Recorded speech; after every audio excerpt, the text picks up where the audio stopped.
Hello, my friends. AmyR here with Prairie Paper and Ink. Welcome back to my face and my card making space and some black, gold, and white Christmas cards. For those not aware, I have just a soft spot for black, gold, and white as a combo on cards. I have an entire playlist. I'll have that linked in the end screen at the end of the video with dozens of videos I've done over the years using black, gold, and white. And this stamp set, the Making Spirits Bright set, this is the one that comes in the Simon Says Stamp December 2023 card kit. You can also get it on its own, and I'll have links to all the things. But this set comes in the card kit. I already did an unboxing of the kit, made a bunch of cards with it, and I'll link that at the end screen. I'll also have my holiday 2023 playlist linked in the end screen. But anyway, the snowflakes from this set, I was like, black, gold, and white must be done. So I did. And then I added tons of splatter and glitter cardstock and bling and, you know, did the things that I just absolutely love to do. So if you keep watching, I will show you guys how I made these cards. So I ended up making 4 cards doing this because I just took a sheet of black cardstock, cut it in half, cut it in half again. So I've got 4 A2 size panels. And I stuck one to my little Waffle Flower grip mat that I have inside my MISTI. And I've kind of, I've centered it on the A2 like grids because I've got these snowflakes and I'm stamping them like off the edges of the cardstock. And I'm not too worried about the center area of this because it's going to get kind of covered up with the big die cut sentiment. And I'm just kind of figuring out placement because it's like I'm going to stamp it and heat emboss it in one color, and then I'm going to do it again when I move the stamps around in another.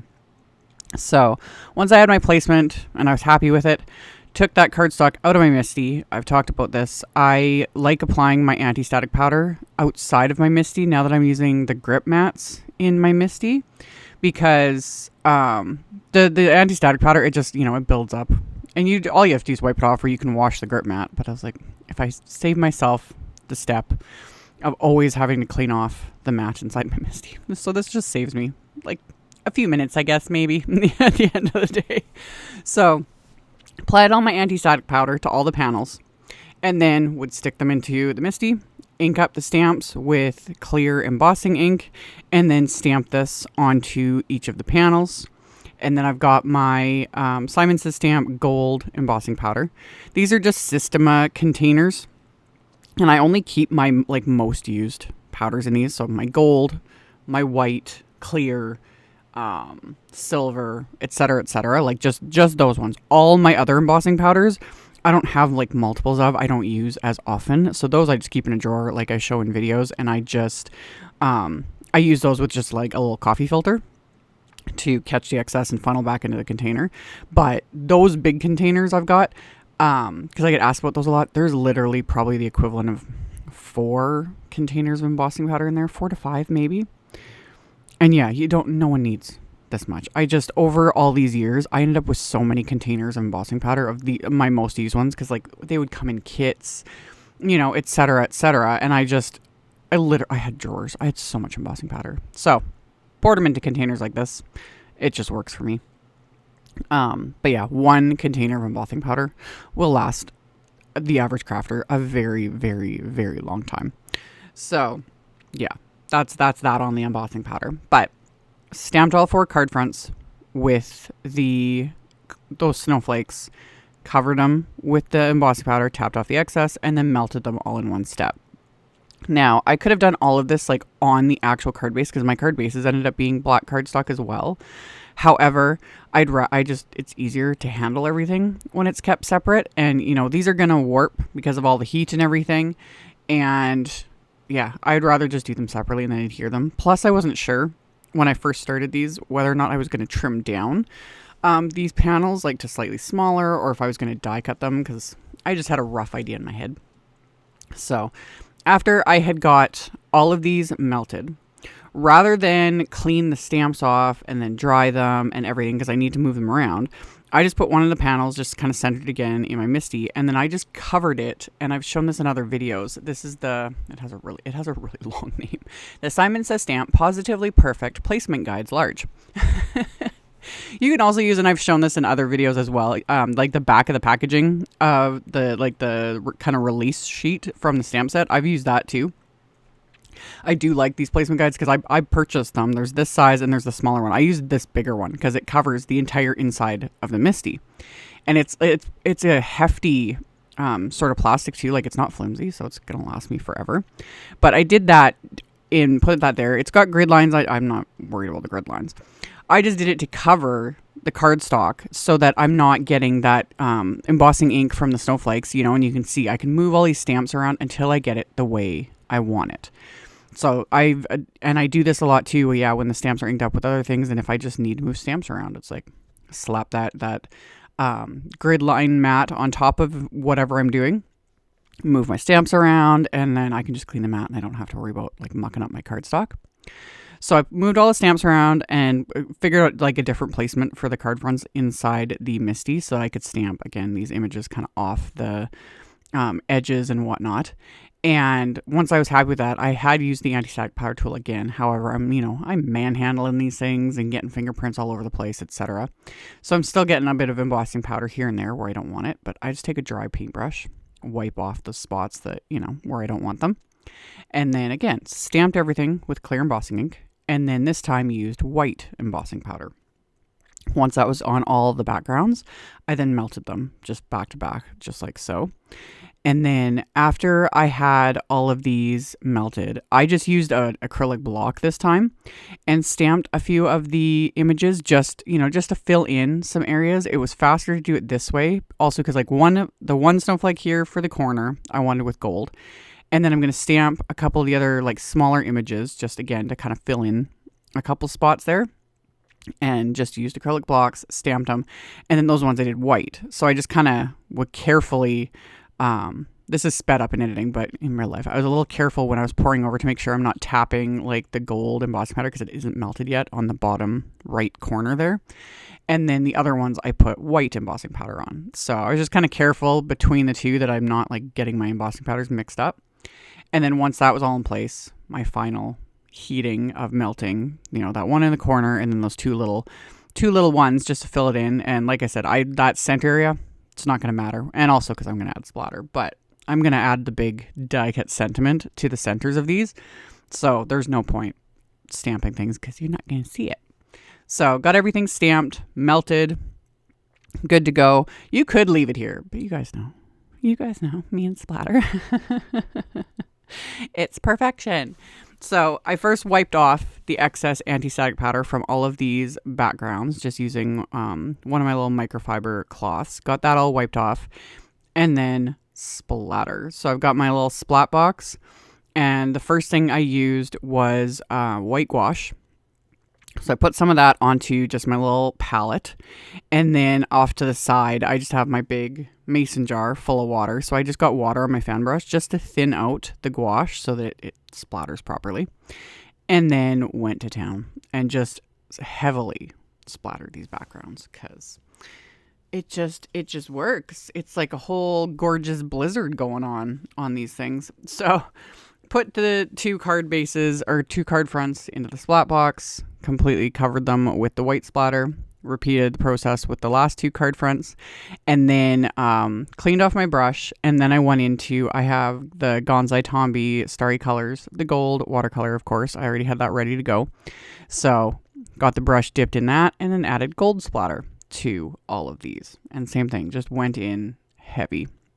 So then just carefully remove those from my splat box, set them aside to dry, and then did the exact same thing on the other one. And yeah, I didn't realize I was like completely off camera when I was doing all this. It's like I zoomed out so you guys could see more, and it was just like, it's like my brain immediately is like, ooh, you actually have more space, so let's just push it off to the side. I'm such a professional, My filming skills are so fabulous. Anyway, splatter, it's not anything, too crazy anyway, other than the amount of it. But got that on all the backgrounds, let all that dry. While it was drying, I die cut some of Simon's gold glitter cardstock using this big fancy holiday cheer wafer die set. This also comes in a December kit, but again, it is also available separately. So I'll link to both options with the supplies. So I die cut the words from the gold glitter cardstock, and then the outline I die cut from black cardstock. And then it was just a matter of adhering them together. And this is one of the few times I did not stack the words. Usually, I'll do scraps of cardstock and die cut them, stack them together for dimension. But instead of doing that, I decided that I'll pop these, like the entire sentiment itself, I'm going to pop up on the card fronts with a bit of foam tape. So I just adhered these like as is. Plus it just saves a bit of time, because if you're doing multiples, when you start stacking sentiments, and I do it depends on my mood. Sometimes I will, because I'll just sit and kind of zone out and do all my die cutting and then do all my adhering, and not a big deal. But I just wasn't in the mood to stack a ton of sentiments. So after I had done all that, I cut down just some thinner white cardstock, and I cut it down slightly smaller than an A2 card base. So this is like 4 inches by 5 1/4. Lined that up on the grid mat in my MISTI, and then lined up the snowflakes again. This time I'm stamping them with Concord 9th Stardust ink. You could use gold metallic inks for this. However, especially when I'm stamping on the insides of cards, I don't like using metallic inks. Like, they're gorgeous. I love them. Like, beautiful. However, they do take a long time to dry, and I don't like writing over metallic inks. It gets really difficult with some pens, and it just gets annoying. So this is when I'm doing anything in gold, this is why I use like the Concord 9th Stardust ink. It's the closest shade I have to gold without actually using like metallic ink. And always with the intention of like, I'm going to write over this. I still kept everything to kind of the perimeter, but I will still write over those snowflakes. So I got those stamped on what will be the insides of the cards. And then I took one of the sentiments from that Making Spirits Bright stamp set, centered that on these panels, and then I'm inking that up with my VersaFine Claire Nocturne ink. And this is when I discovered, I was like, ooh, I need to re-ink this ink pad. Like, this ink pad lasts an unbelievably long time, but it is also one of my most used inks. I use it in almost every single video. So when I noticed with like inking up this sentiment, because it's pretty big and it's solid, and I was like, ooh, I need to tap this a lot. Time to re-ink this ink pad. So it's on my to-do list. And I'll probably forget for the next who knows how many videos, and I'll be like, why didn't I do this? Anyway, stamp that sentiment on those panels. And then once those are done, I had decided not to trim down the card fronts. I just kept them as is, so they'll completely cover the card base. So again, I could have just done white card bases, but I like the black on black, and then having the white panel on the inside, it just gives it that little extra something. So I adhered the card bases the card fronts to the card bases just using craft tacky glue.